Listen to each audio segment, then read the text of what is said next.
Hi, this is Tony Phillips with Phillips Fishworks, and I want to talk about a topic I'm very passionate about, and that's scuds.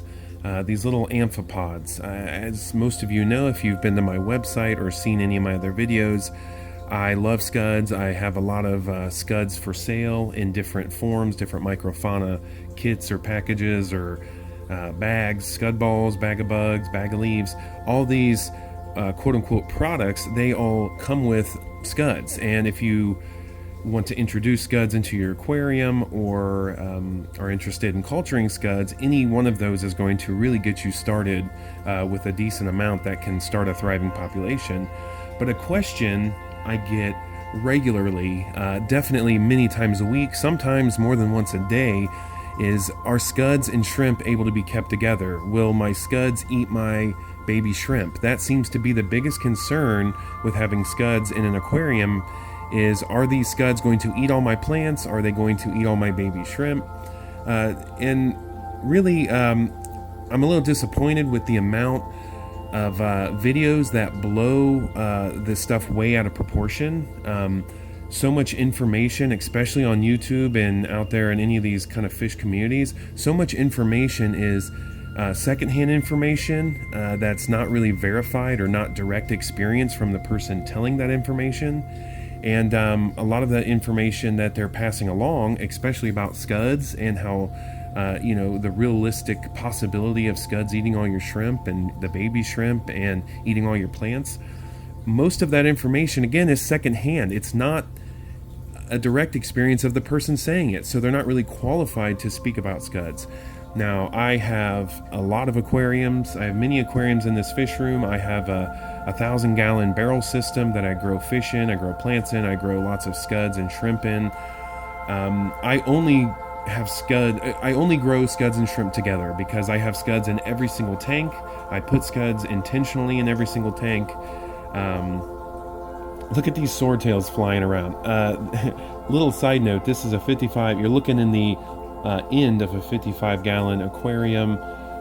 What you're seeing, those black netted pots have gravel in them. I kind of move that around.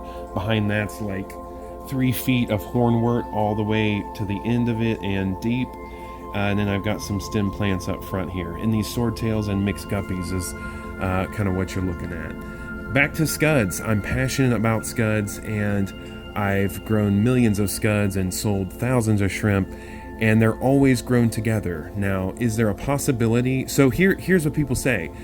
Again, I keep going off on different tangents because there's so much information here I want to share.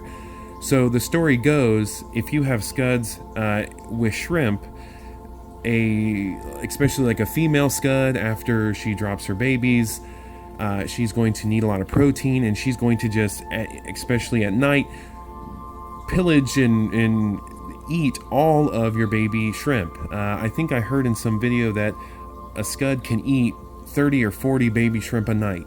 Now, if that was really true like that, I'm not saying a scud can't eat a shrimp. I'm saying if scuds were the end all to your shrimp population, I would not have any shrimp to sell. And I sell shrimp every week. I'm shipping out orders every single week. So, you can grow scuds with shrimp, and they kind of, yes, in any given system or barrel or aquarium, there will be rising and falling populations of the creatures inside.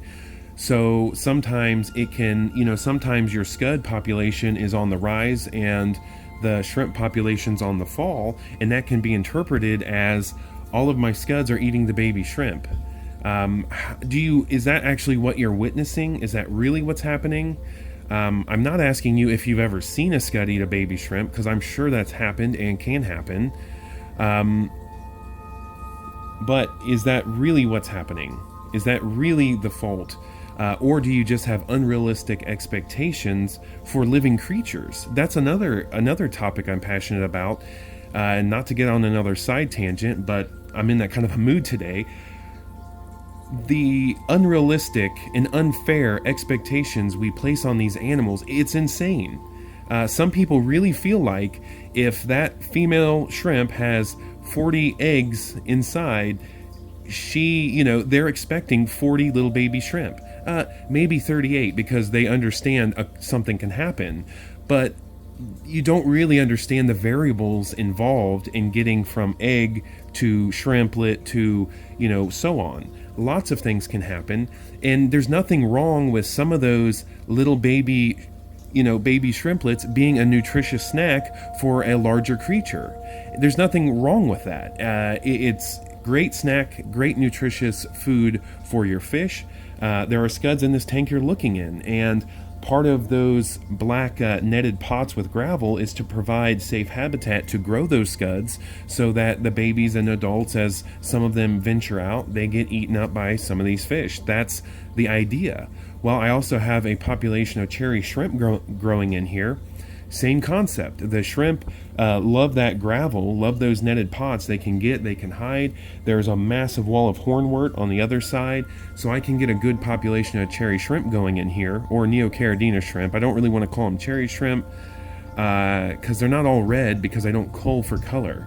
But anyways, if I can have a good population of shrimp in here, some of those babies will get eaten up by those fish, and that's great. That's actually what we want. That's part of that food web, part of that balanced system. It's unrealistic to expect a thriving ecosystem to not eat itself. So we've got shrimp in here, we've got scuds in here, their babies are being eaten by the fish.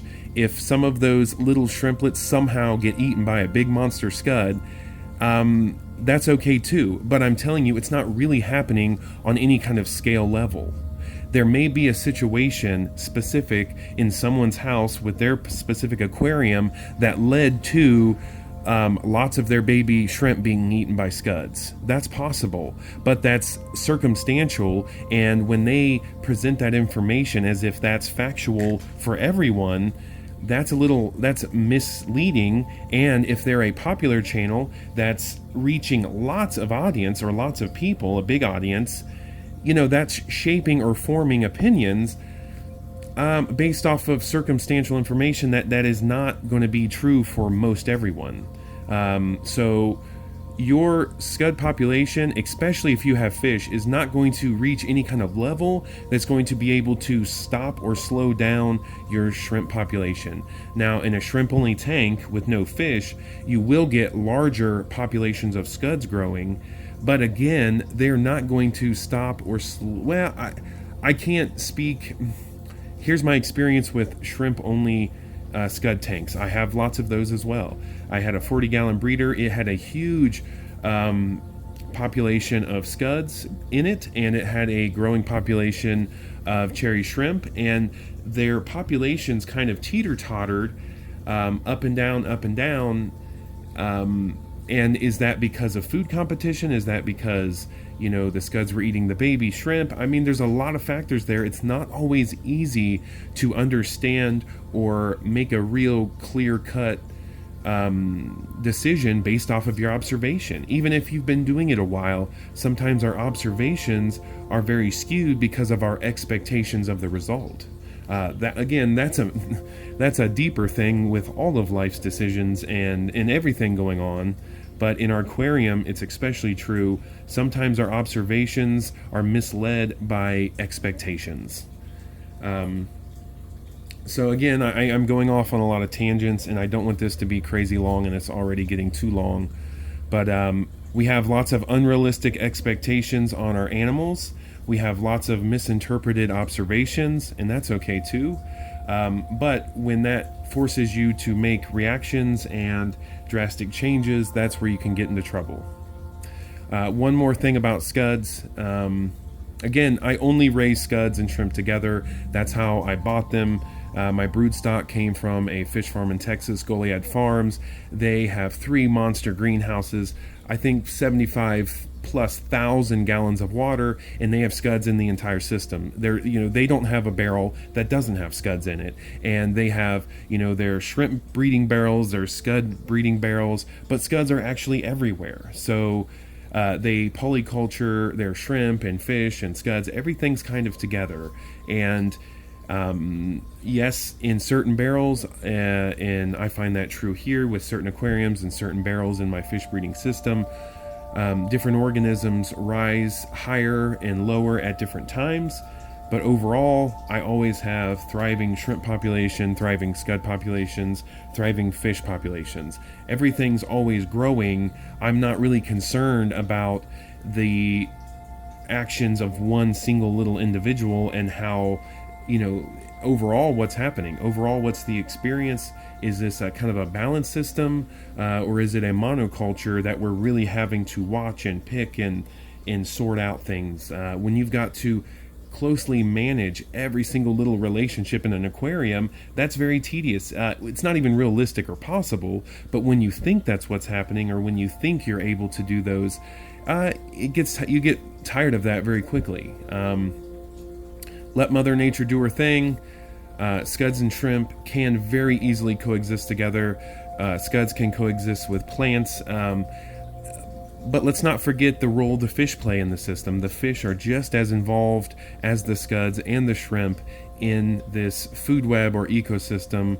So when you've got all of that together and you have lots of plants, lots of habitat, lots of leaf litter, that's going to create an environment where those scuds are not going to get out of hand. They're not going to go crazy, and everything is thriving, especially at some point or another. And you will find that, I just can't find a shrimp anymore. That just doesn't really happen. So thanks for listening to me ramble. This is Tony with Phillips Fish Works. Check out my website, phillipsfishworks.com. Check out some of my other videos. I've got so much in the works, but I'm also so busy. So I'm in the fish room every single day, working and trying to get things organized. I have lots of orders going out. Thank you so much to everyone who supported me by placing orders on the website, by watching the YouTube videos, subscribing, commenting, liking. It all counts. It all adds up. It all is part of this holistic message. I've got so much more information to come. It's just kind of getting it from out of my brain into video format and then onto the internet. So thanks, everyone. Have a wonderful day. Tomorrow's Friday. I'm excited. I know you're excited. Bye.